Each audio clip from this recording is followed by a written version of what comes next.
Hey everyone, I'm Jason Portwando. Coming up next on Racing Around the World presented by HPIbet. For the first time ever, we head across the pond. Got to check in on Leopardstown, Ireland, home of that racing festival. It's going to be a fabulous pair of days. Closer to home, two more key stepping stones for the three-year-olds en route to that Kentucky Derby. We're off to New York for the Withers and Tampa Bay Downs for the Sam F. Davis. A Hall of Famer drops by, and Chad and I will resume that bankroll battle. It takes us to Northfield Park. It's time for Racing Around the World. Let's go.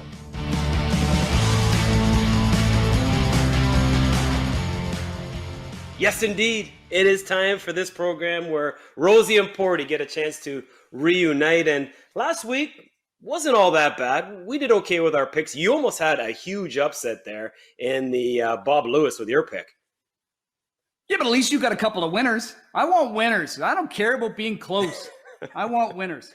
And you know what? In that horse of mine you're speaking of, Jason, I would have bet the house that he was going to win off that last turn. But, the winner was just able to, fight and hang on. Roman Centurion, I think your horse's name, something along the lines of that. Yep. But we look forward to this week. So, you know what? I look forward to the actual time where you and I can be in the same studio to do this show. And you know what? It's coming up. It is coming up. We'll get back there. We know that. I'm telling you, this summer is going to look a lot different than last summer. And I'm excited about it, but just want to hang out with other people, other than my household. Yeah, I hear you. We both love our families, but yeah, sometimes, you need to just, get back to work. Let's do exactly that. Yeah. We talked about New York being one of the hot spots coming up. We're going to get to the Withers momentarily, but let's take a general overview of the weekend wagering-wise on HPI. Morning to night, we have got you covered with both breeds and lots to follow in, and big fields, great wagering opportunities on the harness side. Yonkers finally looking to get back to action. As we know, the East Coast got hit with quite a bit of snow. Threw a wrench into plans for a couple of tracks, but Yonkers has really been affected. So they are looking to race for the first time this week. And then, into the Saturday. Is there ever a bad weekend in horse racing? I mean, There's never a down weekend. It's just every weekend you look forward to it, right? And this weekend on the harness side too, not just the Meadowlands, but we've got the return of Pocono Downs, which is a favorite 5/8 for a lot of people to wager on. They get their 2021 racing season underway. And then on Sunday, Jason, just more and more. Nothing is slowing down at all. Not just North America, too. I mean, we talk about Europe being one of the hot spots coming up this weekend. What about down under? Check out the action from Caulfield. You got a $500,000 race. This is Aussie dollars we're talking. And a $2 million race, the Millennium. Both of these are grade ones. You got the Dublin Racing Festival. We're going to hear from Ruby Walsh a little bit later on, but it is action-packed. And of course, Chad, keep an eye on those sophomores, right, with the eye on the Derby. Yeah, Derby preps every weekend, and we love it. And they're just going to get more and more serious, some more points, up for grabs, much needed, as well as we close in on that first Saturday in May, of course. And then Santa Anita, they have a bigger program than expected because we know we had some races that had to be moved because of the rain last week. So they've got a big turf weekend for graded stakes, and then possible mandatory payout because if it doesn't go on the Friday card, Jason, they've got that mandatory payout scenario, and the pool is going to be absolutely huge. You and I will take a look at a couple of legs in terms of that potential $5 million mandatory payout on Saturday, the San Vicente as well as the Thunder Road. But first, as promised, we head off to Jamaica, New York. Aqueduct, the site of Saturday's Withers Stakes. It's a grade 3 going 9 furlongs. A stepping stone for the Gotham, which takes us nicely to the Wood. A field of 9, Chad, and, not the strongest field. I think this is a good betting race because you got a bunch of opportunities.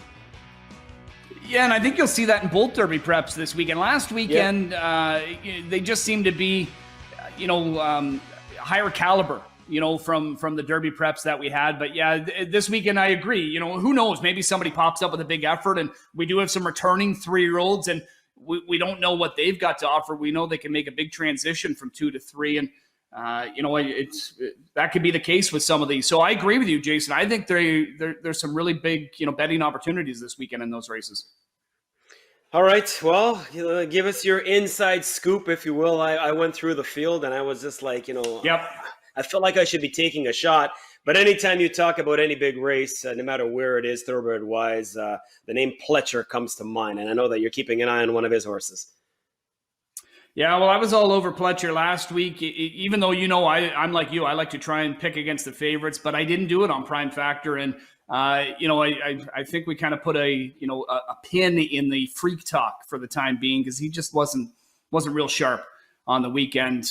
Your pick, however, was awesome in that race and winning, that being greatest honor. But I think Donegal Bay in here has got a really good opportunity to come up with a big effort. I like the last win when stretching out to a mile. Now gets a little more distance to work with, but being by Uncle Mo, distance isn't going to be a problem whatsoever. Works have been great as this one, readies for the sophomore debut. And then you throw into the mix Kendrick Carmouche with Pletcher. Jason, at Aqueduct, they win at almost 50%. That's pretty remarkable. Solid number, and I deferred to you in terms of the handicapping just because I just don't know. I'm going with risk-taking. I don't like the price of 5-2. It's kind of skimpy. Chad Brown, oddly enough, has never won this race. Hard to believe that that is the fact. Eric Cancel, same thing. So maybe they get off the schneid together. I mean, I like the way the horse put the blinkers on last time out. Just sat perfectly and did it so nicely in breaking his maiden course and distance winner, right? Kind of been there, done that at the distance and over this course. Now gets his 3-year-old debut, put up an 82 figure in that first lifetime win, a $250,000 purchase. So this horse was well meant. It's a Medaglia d'Oro horse out of a distorted humor mare. I'm going Klarovich. I'm going Brown. I'm going Cancel to get risk-taking across the line first in the Withers. But maybe it's a race where you take a bit of a shot there. 4:25 Eastern is post time. So that is the Withers. Let's head off to warmer climes, Florida, not Gulfstream Park. For the first time, we get the chance to talk about Tampa Bay Downs on the program, Chad, for the Grade 3 Sam Davis. Super Bowl coming up at Tampa, but also some major graded stakes as well, including this one for $250,000 and 12 horses in here. And again, you've got some unknowns. What horses are going to make that big step? I mean, you just talked about a horse there, Jason, that took a big step from start 2 to 3 in risk taking, and any one of these are capable of doing that. Some come in with some fantastic form as well. But hey, I'm back on that Pletcher bandwagon. And Known Agenda for me. He's got a couple more. And at least with Known Agenda, I really feel like I'm getting a real quality horse here. By Curlin, a horse that's already a proven winner going long, going a mile and 16th now, but has won at a mile and an eighth. And when he did win at a mile and an eighth, who was the horse that he beat? Well, it was Greatest Honor. And those two were far clear of the rest of the field. And Greatest Honor, of course, your pick last weekend, was able to romp in the Holy Bull. And that one just getting better and better for Shug McGahee. But Known Agenda, okay third in the Remsen, but I still think solid enough effort. I think the time away, the work since his last race, have this guy ready to roll. Johnny V, in my opinion, he's got himself a winner here in the Sam F. Davis. If history means anything, you've got yourself a winner because, Velasquez has won this race 4 times with Pletcher.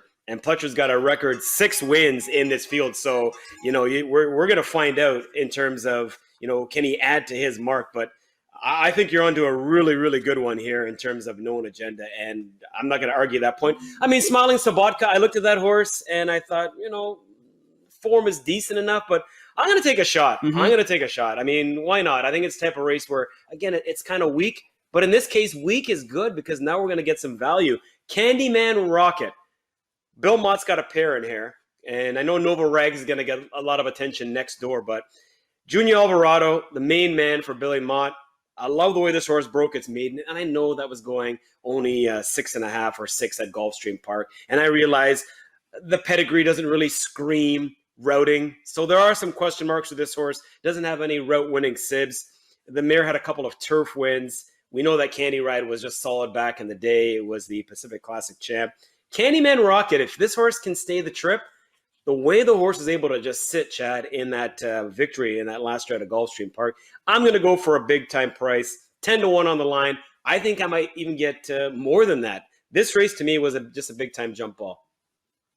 Yeah, despite coming in off of a pretty dominating looking win with a good buyer figure, you're right. You are going to get a price because there are just others that get the spotlight more. I don't think he's going to get talked about all that much. Yeah, wide open. And again, going to Pletcher, I don't blame you. When in doubt, look for TP. All right, so that is the Sam Davis. Off to California now, as talked about. A lot of eyes on the product coming up later on today. Arcadia, California, because if the pick 6 doesn't get hit today, oh, what a Saturday it's going to be. I mean, take a look at that number. Check it out, 843,000 plus. And as talked about, Chad, it starts in race 5 on Saturday, upwards of $5 million, a mandatory payout.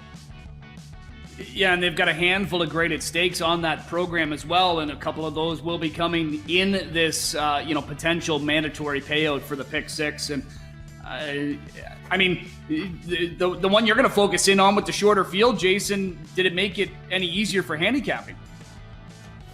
No. I mean, every horse in the field is coming off a win. I don't know if I've ever said that in a stakes race. Every horse in the field coming off a win. So we know that they know how to get there, but can they do it when it comes to stakes competition? This will be leg 3 of that pick 6 carryover, and hopefully it does percolate. I'm going to say just use the 2 outside horses. I mean, Found My Ball's my top pick, coming off, that maiden breaking effort against restricted company, strong company here of O'Neill and Gutierrez for Redham Racing. I know that combination didn't work for me last week with Wipe the Slate, but I'm hoping for better luck this time around. But more logically thinking, I guess, Concert Tour, Bob Baffert, that speed this horse showed in its low and start was just devastating going 3/4. Now you stretch out to 7/8. And all 5 coming off wins, 4 of them off maiden breaking efforts. It's wide open. So even though we're not dealing with quantity, the quality of the group somewhat makes it tough. So in a field of 6, I'm going to use 2 for my leg. What about you? Well, I narrowed it down to a couple of options, but I could see, handicappers going even deeper in here. This is a real competitive group for the $100,000 Grade 3 Thunder Road. It's a mile on the turf, and you have got mile specialists on the turf aplenty in this race. But I'm going to go with a trio of them. I've got Sambaye on the inside. Bob and Jack use the speed, and in the Grade 2 San Gabriel raced really well to be second, but now getting to cut back, I think that's going to help him out. And then on the outside, Hembry, off the claim last time, was able to win the Grade 2 Hernandez, and with an inside trip, love the effort. This guy, proven now on this track, having, that being his first start. And you might be familiar with him here because he won the Grade 2 Nearctic in 2018 at Woodbine. He's just a horse that loves the turf. Rosario's back aboard. I like him as the top play, but there's a couple others I've got to use underneath there. It's tough. Just the way it should be. I mean, my field of 5, it feels like it's anybody's competition, and same thing with your leg in terms of the Thunder Road. So, jump on in if you can and make all these wagers right through the Canadian hub of HPIbet. Head across the pond. We haven't used those words yet on this program, but that's going to change as of right now because Leopardstown, Ireland, it's going to be a huge racing spotlight coming up. And you can catch all the action once again on HPIbet as well, Saturday and Sunday, Chad. A couple days of action. I love the jump races. And I really feel like, you know what? It's going to be a lot of fun to watch. And the big fields. I mean, that's what you love so much about the European racing. And I'm just happy that we get the opportunity, through HPIbet to be able to wager on these. So I think our horse players, they're in for a treat this weekend. Set for race 1 of the Dublin Racing Festival. It's Chacon Bourgeois. No, will take it to 4 win. Oh, what a great spectacle that was. Honeysuckle Racing's new first lady. Wow, what a race to watch. He has delighted his many fans. Wonderful to watch. The roar tells you he's on his way. Set to work and pull off a big double. Relieved, delighted, a really classy quality performance from this horse. Even just what we wanted.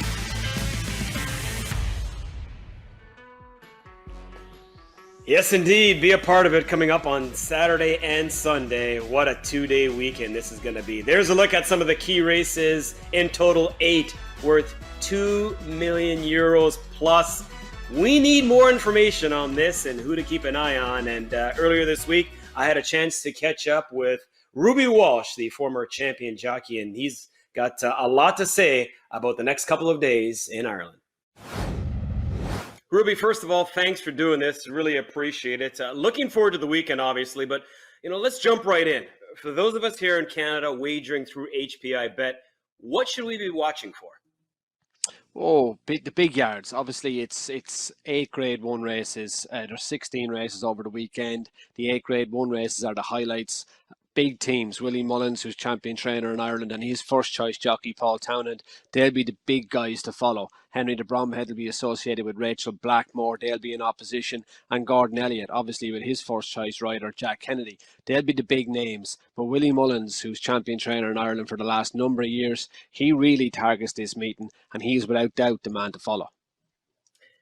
You mentioned Rachel Blackmore, big fan, so definitely we're keeping an eye on that name. In terms of wagering now, handicapping angles over the couple of days, anything in particular that jumps out at you? Well, if you're real studious about looking at form, traditionally in handicaps at this time of the year in Ireland, you want the horses that have the least amount of runs. So you're looking for novices stepping into handicap company. You have Esky Lane in the 2 mile handicap hurdle on Sunday. You have a horse called Pure Genius in the 3 mile handicap hurdle the 2 mile handicap hurdle on Saturday for Esky Lane. Sunday is Pure Genius. But horses with that kind of profile, not too many runs, they're still ahead of the handicapper and they're not exposed. Former jockey, now a trainer, pundit. So we're remiss if we didn't ask you for maybe perhaps a long shot, bit of a roughie, or perhaps a best bet from either of the 2 days. Either of the 2 days, I would think Energurmeen in the Irish Arkle on the Saturday at 2:10 Irish time, which is I think about 9:10 in Canada. He's a pretty good horse. I'd be looking at him. And a roughie, I'd wait till Sunday. In the juvenile hurdle at 1:40, which is 8:40 a.m. for ye, I'd be looking at a horse called Said Sam. I think he was really unlucky at Christmas. He got no run. He got locked up down the inside rail all the way. He never got out. He definitely has a lot more running in him. Appreciate that, Ruby. And by the way, he needs to add a mathematician to that resume because that was some quick math there. He said 2:15 Irish time, which is 9:15 North American time for those of us in the Eastern time zone. And Chad, a heavy schedule of fabulous races on tap. Yeah, and how awesome is that to be able to go right to the source, right? And to hear about the connections to play, it's going to be a lot of fun. So tune in bright and early on the weekend here for that 2-day festival. Looking forward to having Ruby as part of the show, perhaps on a weekly basis, as we talk about some of the action taking place on the other side of the pond. Well, we had Ruby on as a special guest, and you spoke of a Hall of Famer. Well, you and I have been talking about just trying to get some bigger names on this program, and we've got that. And you know it, Chad, for years at Woodbine, Eurico Rosa da Silva, a fan favorite. Fan favorite. How do you not like this guy? I mean, he is just awesome. I got the chance to work alongside him in this past year's Queen's Plate, and it was just so much fun. It was a thrill. And you know what I miss the most about him, Jason, is his energy. It is just infectious. You're just around him, and we talked about it. He's like the human energy drink. 100%, just a ball of positivity, but it wasn't always that way for Eurico. By the way, he's got a book out. If you don't know, you need to check that out. There's a lot more involved than just racing. But on this program, we're all about the handicapping. So I recently had a chance to speak with him, and I said, you know what, give us one of your handicapping angles. What do you look for when it comes to, selecting the right horse to ride? And what should the bettors be watching for as well? 2 things. Distance, if the horse likes the distance, and second is body language. For me, it's very important how the horse look. If they're calm, you can see the horse, they are on their best when they are in great shape. That's the thing that I really like. There it is. There you go. Look at that. Riding. Look at that. It's riding for freedom. And he talks about that in the book, Chad, is, it's not just about his race competitions. It's the race that he was, involved in his personal life. A bunch of demons that, inside that he had to battle against almost on a daily basis.